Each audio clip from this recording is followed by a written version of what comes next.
ବୃନ୍ଦାବନ ବିହାରୀ ଲାଲ ରସରାଜ ରସିକେନ୍ଦ୍ର ମୌଳମଣି ଭଗବାନ ଗୋପୀଜନ ହୃଦଟ ଚନ୍ଦନ ଭଗବାନ କୃଷ୍ଣ କଣ କଲେ ବଂଶୀକୁ ଓଠରେ ଧାରଣ କଲେ।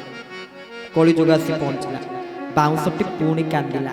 କହିଲା ପ୍ରଭୁ ସତ୍ୟରେ ହାତରେ ଧରିଲେ, ତୃତୀୟାରେ କାନ୍ଧରେ ଧରିଲେ, ଦ୍ୱାପର ଯୁଗରେ ଓଠରେ ଧରିଲେ, କଳିଯୁଗରେ କଣ ଆଉ ଧରିବେନି?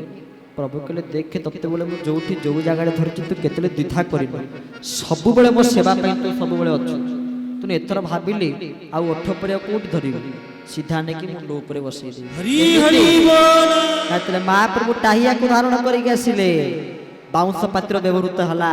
ଟାହିଆକୁ ଧାରଣ କରିକି ଆସିଲେ, ବାଉଁଶକୁ ନେଇ କୋଉଠି ଧରିଲେ, ମୁଣ୍ଡରେ ଧାରଣ କଲେ। ତାର ତ ମହାପ୍ରଭୁ ଏଇ ବାର୍ତ୍ତା ଦେଲେ, କହିଲେ ମୁଁ ଯାହାକୁ ଯେତିକି ସେତିକିରେ ସନ୍ତୁଷ୍ଟ ହେଇଯାଏ ତାହେଲେ ତାକୁ ନେଇକି ମୁଁ ସବୁଠୁ ଉଚ୍ଚରେ ବସେଇଦିଏ। ତାକୁ ମାଗିବାକୁ ପଡିବନି ଆଜ୍ଞା, ସିଏ ଯେତିକି ଦଉଛନ୍ତି ଆମେ ସେତିକିରେ ସନ୍ତୁଷ୍ଟ ହବା, ସେତିକିରେ ତୋଷ ହେଇଯିବ। ଆଉ କାହାର ସେ ଶକ୍ତି ସାମର୍ଥ୍ୟ ନାହିଁ ଯେ କି ଭଗବାନଙ୍କୁ ସନ୍ତୁଷ୍ଟ କରିପାରିବ? ହେଇପାରିବ? ତାଙ୍କ ଜିନିଷ ତାଙ୍କୁ ଦେଇ ଆମେ କି ସନ୍ତୁଷ୍ଟ କରିବା? ତୋଷ କରିପାରିବା ନାହିଁ। ଆରେ ଜଗତକୁ ଯିଏ ଯୋଗାଉଛି ଖାଦ୍ୟ, ତାହାକୁ କିଏ କିସ ଦେବ ନୈବେଦ୍ୟ? ଜଗତକୁ ଯିଏ ଖାଦ୍ୟ ଯୋଗାଉଛି ଆମେ ତାକୁ ତାଙ୍କରି ଖାଦ୍ୟ ଦେଇ କି ନୈବେଦ୍ୟ ପ୍ରୀତ କରିବା? ତେଣୁ କେବଳ ହିଁ କେବଳ ଭକ୍ତିଙ୍କୁ ସେମିତି କେବଳ ନଚ ଗୁଣେଇ ଭକ୍ତି ପ୍ରିୟ ମାଧବ। ଭଗବାନ କେବଳ ଭକ୍ତିକୁ ଦେଖନ୍ତି। ଯେମିତି ଗୀତାରେ ଭଗବାନ କୃଷ୍ଣ କହିଛନ୍ତି ଯେ ନିର୍ମମ ନିରହଙ୍କାର ସମ ଦୁଃଖ ସୁଖ କ୍ଷମେ ମୟା ବିଶ୍ୟ ମନୋ ଏବଂ ନିତ୍ୟୟୁକ୍ତା ଉପାସତେ ଶ୍ରଦ୍ଧୟା ପରୟପି ତାସ୍ତେ ନିୟୁକ୍ତ ତମାମତା। ଇଏ ହେଉଛି ମୋର ଭକ୍ତ, ଯେ ମୋତେ ଶ୍ରଦ୍ଧାର ସହିତ କେହୁ ରୂପେ ଶ୍ରଦ୍ଧା କରି ଧ୍ୟାନରେ ନିଜକୁ ଦିଅନ୍ତି ସାରି ଯେ ଦ୍ୱାଦଶରେ ଭଗତି ସମ୍ବାଦ। ଆମେ ରଥଯାତ୍ରା ସମ୍ବନ୍ଧରେ ଆଲୋଚନା କରୁଥିଲେ। ଟାହିଆକୁ ଧାରଣ କରି ମହାପ୍ରଭୁ ହଲି ହଲି ଝୁଲି ଝୁଲି ପହଣ୍ଡି ହେଇକିରି ଆସିବେ। ଗୋଟେ ଗୋଟେ ବ୍ୟତିକ୍ରମ ମହାପ୍ରଭୁଙ୍କର ଦେଖିବେ। କଣ ନା ମହାପ୍ରଭୁ ଦେଖିବାକୁ କୋଉ ଭଳିଆ? କଳା। ଛତ୍ରୀ କୋଉ ଭଳିଆ? ଧଳା। ବଠାକୁର ଦେଖିବାକୁ କୋଉ ଭଳିଆ? ଧଳା। ଆଉ ଛତ୍ରୀ କଳା। କଳା ଠାକୁରଙ୍କ ପାଖରେ ଧଳା ଛତ୍ରୀ, ଆଉ ଧଳା ଠାକୁରଙ୍କ ପାଖରେ କଳା ଛତ୍ରୀ। କଣ ପାଇଁ? ମହାପ୍ରଭୁ କହିଲେ ଆରେ ଭଲ ପାଇବାଟା ରଙ୍ଗ ଭିତରେ ନଥାଏ ରେ। ଆମେ କଳା ଧଳା ଦେଖିଲେ କଣ ହବ? ରୂପକୁ ଦେଖି ଭଲ ପାଅ ନା, ସ୍ୱରୂପକୁ ଦେଖି ଭଲ ପାଅ। ମହାପ୍ରଭୁଙ୍କ ରୂପଟା କୋଉ ଭଳିଆ? କଳା। ତାପରେ ବି ତାଙ୍କ ପାଇଁ ଆମେ ସମସ୍ତେ ପାଗଳ ନୁହେଁ ଆଜ୍ଞା? ଯଦି ପାଗଳ ହେଇନଥାନ୍ତେ ତାହେଲେ ଏତେ ସଂଖ୍ୟାରେ ଆପଣ ମାନେ କି ଆସିଥାନ୍ତେ? ବିଧାୟକ ମହୋଦୟ କଣ ଏ ପ୍ରକାର କାର୍ଯ୍ୟକ୍ରମ କରିବା ପାଇଁ କେବେ ଉଦ୍ୟମ ରଖିଥାନ୍ତେ ଯଦି ଆମେ ମହାପ୍ରଭୁଙ୍କ ପ୍ରେମରେ ପାଗଳ ହେଇନଥାନ୍ତେ? ତେଣୁ ସମସ୍ତେ ପାଗଳ ଆଜ୍ଞା ନିଶ୍ଚିତ ଭାବରେ ଜଗନ୍ନାଥଙ୍କ ପ୍ରେମରେ। କଣ ପାଇଁ? କଳା ଠାକୁର ତ, ଆମେ ତ କଳାକୁ ଭଲ ପାଇନା, ନା ପସନ୍ଦ କରେ। କିନ୍ତୁ ମହାପ୍ରଭୁ ତ କାଳିଆ ଠାକୁର, ତେଣୁ କାହିଁ ଭଲ ପାଉଛେ ଠାକୁର ବୋଲି? ନା, ରୂପଟା ସିନା ମହାପ୍ରଭୁଙ୍କର କଳା, କିନ୍ତୁ ସ୍ୱରୂପଟା ଭାରି ନିଆରା। ମହାପ୍ରଭୁ ଜଗନ୍ନାଥଙ୍କର ଭାରି ନିଆରା, ଭାରି ସ୍ୱତନ୍ତ୍ର। ହଁ, ରଥାରୂଢ଼ୋ ଗଚ୍ଛନ୍ ପଥି ମିଳିତ ଭୂଦେଇ ବପଟଳେଇ ସ୍ତୁତିର୍ ପ୍ରାଦୁର୍ଭାବଂ ପ୍ରତିପଦମ ପାକର୍ଣ୍ଣ ସଦୟଃ ଦୟା ସିନ୍ଧୁର ବନ୍ଧୁ ସକଳ ଜଗତାଂ ସିନ୍ଧୁ ସୁତୟା। ଜଗନ୍ନାଥ ସ୍ୱାମୀ ନୟନ ପଥଗାମୀ ଭବ ତୁମେ। ମହାପ୍ରଭୁଙ୍କ ଯୋଉ ପହଣ୍ଡି କ୍ରମ ଆରମ୍ଭ ହୁଏ, ଆଗେ ପ୍ରଥମେ ସୁଦର୍ଶନଙ୍କ ପହଣ୍ଡି ହୁଏ, ତାପରେ ବଳଭଦ୍ରଙ୍କର, ତାପରେ ସୁଭଦ୍ରାଙ୍କର, ତାପରେ ଜଗନ୍ନାଥଙ୍କର। ଇଏ ପହଣ୍ଡିର କ୍ରମ। ସେମିତି ଆମ ଦେହ ହେଉଛି ଗୋଟେ ମନ୍ଦିର। ଏ ଯୋଉ ଦେହଟି ଆମେ ପାଇଛେ, ଏ ଦେହ ହେଉଛି ଗୋଟେ ମନ୍ଦିର। ଯେମିତି ରତ୍ନ ସିଂହାସନ ପ୍ରଥମେ କିଏ ଛାଡ଼ିବେ ଆଜ୍ଞା? ନା ସୁଦର୍ଶନ ରଥ ଉପରେ ବସିବେ। ସେମିତି ଦେହ ରୂପକ ମନ୍ଦିରକୁ ଆଗେ କିଏ ଛାଡ଼ିବେ? ସୁଦର୍ଶନ। ଆପଣ କହିବେ କେମିତି? ସୁଦର୍ଶନ ମାନେ କଣ? ଉତ୍ତମ ଦର୍ଶନ। ଆପଣ ଆଜିକାଲି ଦେଖନ୍ତୁ 8-10 ବର୍ଷର ପିଲା, 5 ବର୍ଷର ପିଲା, 5 ବର୍ଷକୁ ନାହିଁ ଏତେ ସ୍ଥାନ ବି ନୁହେଁ, 8-10 ବର୍ଷ ଭିତରେ ବି ପିଲା ଚଷମା ପିନ୍ଧୁଛନ୍ତି। ଉତ୍ତମ ଦର୍ଶନ ପଳଉଛି, ସୁଦର୍ଶନ ପଳେଇ ଯାଉଛନ୍ତି। କିନ୍ତୁ ଆଗେ ଛାଡ଼ିକି କିଏ ଯାଉଛନ୍ତି? ସୁଦର୍ଶନ। ଏ ମନ୍ଦିରକୁ ଆଗେ ସୁଦର୍ଶନ ଛାଡ଼ିକି ଗଲେ। ସେମିତି ରତ୍ନ ସିଂହାସନକୁ ଏବେ ସୁଦର୍ଶନ ଛାଡ଼ିକି, ତାପରେ କିଏ? ନା ବଳଭଦ୍ର।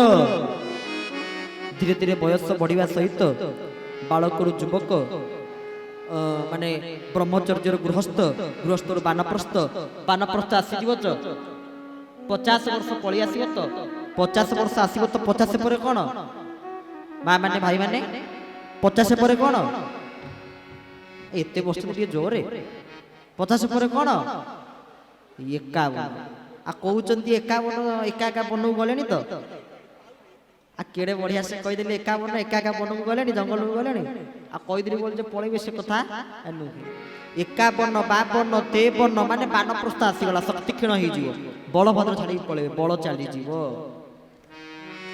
महाप्रभु रत्न सिंहासन को बलभद्र छाड़े माँ भगवती कृपा सुभद्रा जिते बयसर अपराह्न पहुँचा 60-70 वर्ष हो धीरे धीरे केश धला हो चम धुड़ु धुड़ु हो बाड़ीटे धरी सबुआड़े जावासवा करुवा बंकुली बाड़ी आश्रय नहीं सेतेबले उत्तम भद्रता आखिर लेंजरा गली पड़ुवा जापा नाकड़ सिंगानी गली पड़ुवा जापार पाटू छेप गली पड़ुवा जापार जो बिछाने बसवा से बिछाने भी सानपास बड़पास हो एक दुई हो जापार ना देहर वस्त्र गली पड़ुवा जना पड़ू न उत्तम भद्र सुभद्रा कहले कौन उत्तम भद्रा तार सी सेमती देहरूपक रथ को छाड़ी ये देहरूपक मंदिर को छाड़ी आ शेष किए आगे चले बड़ भद्र मध्य चांद पछरे आसे कालिया गहल लगा सबुठ शेष जगन्नाथ आसवे गहल लगे जीवे तो एकात्रे बंधु बांधव समस्त को एकाठी कर जी खीरी पूरी खाई समस्त प्रत्यावर्तन करेंगे घर को फेरिए बंधु बांधव सब एकाठी करते आम जीवन भितर जगन्नाथ छत्रे छत्रे अच्छा सर्वदा अच्छा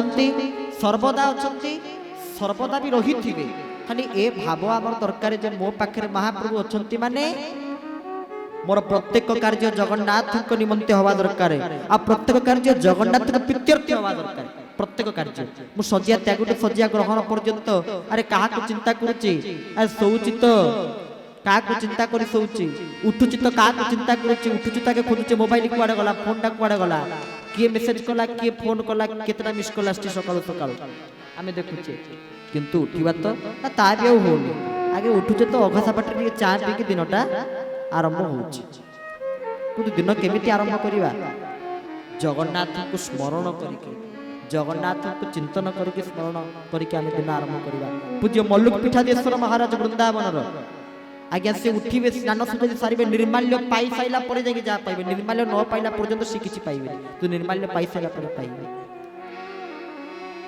बहुत कथा गुंडीचा यात्रा माँ निमंते कले भक्त निमंते कले रथारूढ़ महाप्रभु भक्त निमंते यात्रा करेंगे एवं सबुठ बड़ कथा जीवे कोटि ना आटोप मंडप गुंडीचा मंडप जहाँ कौन कह जाए ना सेठी रास गुप्त रास महाप्रभु अनुष्ठित होती तो महाप्रभु लक्ष्मी की सांगे धरिक गले गुप्त रास हो राधाराणी सहित रास चली प्रापुट रास बोली जाऊ कहुए रास चली महाप्रभु एवं सेठी माँ पाखे महाप्रभु रहिबे जे रहिबे किंतु शास्त्रकार कहिले नीलाद्रौ 10 वर्षाणि गुंडीचा मंडपे दिने यदि आपण रत्न सिंहासन रे 10 वर्ष महाप्रभु दर्शन करिवे आपण को जो पुण्य फल मिलिबो गुंडीचा मंडप रे गोटे दिन दर्शन करिदेले आपण को सेतिके पुण्य फल मिलिबो बोले जगन्नाथ महाप्रभु की जय केते बड़ सौभाग्य अरे नीलाद्रौ 10 वर्षाणी रत्न सिंहासन रे 10 वर्ष दर्शन कले दियो जेतिकी फल देबे नै गुंडीचा मंडप रे गोटे दिन दर्शन करिदेले महाप्रभु आपन को सेतिकी फल प्रदान करिदेबे ये होची जगन्नाथकर करुणा ये ओडिया जाति तपर आज मध्य जो दिवस जो दिन आज महाशिवरात्रि शिवरात्रि तो शिवरात्रि रे शंकर भगवान विश्वर सर्वश्रेष्ठ प्रवक्ता कारण शिवरात्रि टी शिव कथा आलोचना नकले मध्य जहाँ अपुरा अपुरा लगे भगवान शंकर ज्ञानर प्रतीक प्रभु श्री शंकर सर्वदा मंगलमय शिवंकर सबुठ विशेष महात्म्य कौन आज मध्य श्रीक्षेत्र लोकनाथ जी की रत्न भंडार रक्षक सेठी मध्य महादीप व्यवस्था रही महादीप उठिबे खाली सेतिकी नुहे श्रीक्षेत्र को सुरक्षा करने निमंते 8 महादेव अच्छा केते 8 महादेव कपाल मोचन क्षेत्र पाल जम्बेश्वर मार्कंडेश बटेश्वर पुणी विश्वेश्वर ओम नमः शिवाय ओम नमः शिवाय